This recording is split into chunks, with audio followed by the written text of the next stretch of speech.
Hi hello welcome to 24/7 news TV. ఈ రోజు మనతో పాటు BJP party leader Vijith Varma గారు ఉన్నారు. ఆయనతో మాట్లాడదాం. హాయ్ సార్, నమస్తే. నమస్కారం.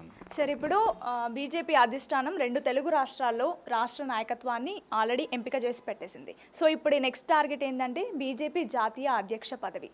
సో బీజేపీ జాతీయ అధ్యక్ష పదవిలో మహిళా నాయకురాల్ని పెట్టబోతున్నారంటూ ఒక వార్త ప్రచారం అవుతోంది. సో దీని మీద మీరు ఏం చెప్తారు సార్?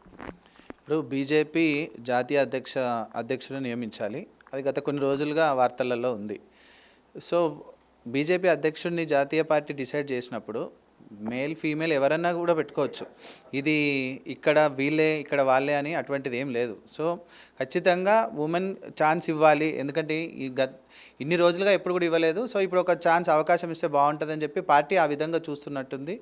సో ఎవరైనా సరే ఖచ్చితంగా భారతీయ జనతా పార్టీ ఒక ఐడియాలజికల్ పార్టీ. ఓన్లీ ఈ దేశంలో ఒక ఐడియాలజీ మీద పనిచేస్తున్న పార్టీ ఏదైనా ఉందంటే కేవలం భారతీయ జనతా పార్టీ. సో ఆ బేస్డ్గా అది కంప్లీట్గా ఒక పార్టీ ఇంటర్నల్ మ్యాటరు. సో ఎవరిని డిక్లేర్ చేసినా కూడా ఐదర్ ఉమెన్ కానీ లేకపోతే మెన్ కానీ, అంటే ఎవరైనా కూడా ఉమెన్. ఇప్పుడు భారతీయ జనతా పార్టీ నరేంద్ర మోదీ గారి నాయకత్వంలో మొదటి నుంచి కూడా ఉమెన్ రిజర్వేషన్స్ పెట్టాలి, లేదా ఉమెన్కి ఎక్కువ ప్రాధాన్యత ఇవ్వాలి. ఐదర్ లోకల్ బాడీ ఎలక్షన్స్లో కానీ, స్టేట్ ఎలక్షన్స్లో కానీ, సెంట్రల్ ఎలక్షన్స్లో కానీ ఎప్పుడూ లేనట్టు విధంగా భారతీయ జనతా పార్టీ ఎక్కువ మంది మినిస్టర్స్కి ఈరోజు ఉమెన్ మినిస్ట్రీస్ని ఇవ్వడం జరిగింది. సో ఆ ఇంట్రెస్ట్ మీద పార్టీ ఆలోచన చేస్తున్నట్టుంది. సార్, ఇప్పుడు బనకచెర్ల విషయానికి వస్తే బీజేపీ అస్సలు నోరు మెదపడం లేదు. ఎందుకంటే చంద్రబాబుకు భయపడుతుంది కాబట్టి. ఏపీలో కూటమి సర్కార్ అధికారంలో ఉంది కాబట్టి ఇక్కడ తెలంగాణలో బీజేపీ సపోర్ట్ చేయట్లేదని కొన్ని కామెంట్స్ చేస్తున్నారు కాంగ్రెస్ పార్టీ. దీనికి ఏం చెప్తారు?